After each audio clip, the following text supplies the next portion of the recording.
এদেশ বাংলাদেশ, এই জেলা আবার কুমিল্লা নোয়াখালীর অন্তর্ভুক্ত জেলা, যেখানে সঠিক দিন ধর্ম পাওয়া অতীব জটিল। ইসলাম সৌদি আরব থেকে বের হয়ে ইরাকে ঢুকেছে, ইরাক থেকে বের হয়ে ইরানে ঢুকেছে, ইরান থেকে বের হয়ে পাক ভারতে এসেছে।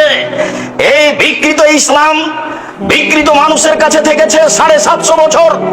তারা চলে গেলে এই বিকৃত ইসলাম থেকেছে 190 বছর ইংরেজদের কাছে।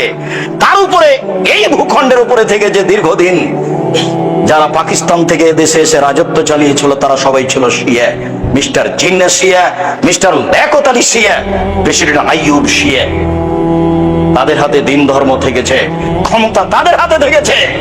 বিকৃত ইসলামী মানুষের কাছে ইসলাম বলে পরিচয় পেয়েছে, যার কারণে মাঝে মধ্যে আমি বলে থাকি আপনাদের কাছে, সঠিক বলাও যেমন জটিল, সঠিক মানাও তেমন কঠিন। কেন? সঠিক কথাগুলি, বেঠিক কথাগুলি দুটাই আরবিতে লেখা আছে। আরবি বুঝে জাতির সামনে বলাও জটিল। কেননা যখন আপনি সঠিক বুঝেছেন, তখন জাতি তো ধর্ম মনে করছে আর একটা। আপনি যদি বলেন, সমাজ আপনারটা মেনে নেবে না, সমাজ রি করে উঠবে। তারা বলবে, এই কেমন আলেম বাপ দাদার ধর্মকে বিকৃত করতে এসেছে। ধর্মের পরিবর্তন মানুষ সহজে মেনে নেয় না, তার নাম আকীদা, তার নাম বিশ্বাস। মুহাম্মদ সাল্লাল্লাহু আলাইহি সাল্লাম আত্মীয় স্বজনের মাঝে বলেছিলেন, বাপ দাদা, আত্মীয় স্বজন, চাচা চাচি, দেশবাসী, খালা ফুফু সবাই জেনেছিল পৃথিবীতে সবচেয়ে ভদ্র, নম্র, সুন্দর মানুষ হচ্ছেন মুহাম্মদ সাল্লাল্লাহু আলাইহি সাল্লাম। তার আত্মীয় স্বজন জানতো পৃথিবীর মাটিতে মুহাম্মদ সাল্লাল্লাহু আলাইহি সাল্লামের মতো ভদ্র মানুষকেও জন্ম নেয়নি। আনাস রাদিয়াল্লাহু তাআলা আনহু বলেন, আল্লাহর নবীর বাড়িতে আমি 10 বছর কাজের লোক হিসেবে ছিলাম।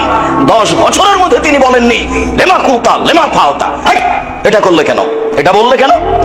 এত বড় ভদ্র মানুষ আমি জীবনে কোনোদিন দেখিনি। এই ভদ্র মানুষ সবার প্রিয় মানুষ, প্রিয় আত্মীয় স্বজনের কাছে বলেছিলেন, আল্লাহ একজন, সপ্তম আকাশের উপরে আছে। জাতির জনগণের আত্মীয় স্বজনের আল্লাহ ছিল 360 জন। আল্লাহ যদি ছেড়ে দিতে বলেন, তাহলে মানুষ মেনে নেয় কি করে? তাই তো মানুষ বলেছিল, এ কি যেমন তেমন আশ্চর্য, এ কি যেমন তেমন পথ, আল্লাহুস সামাদ।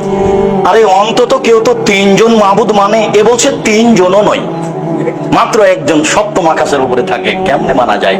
একে হত্যা করতে হবে, নেহাত না হয় দেশ থেকে তাড়িয়ে দিতে হবে, নইলে জেলখানায় বন্দি করতে হবে, তিনটের যে কোনো একটা করতে হবে। এটাই তাদের সিদ্ধান্ত। এত বড় ভদ্র নম্র মানুষের উপরে হক বলাও যেমন জটিল, হক মানাও তেমন কঠিন।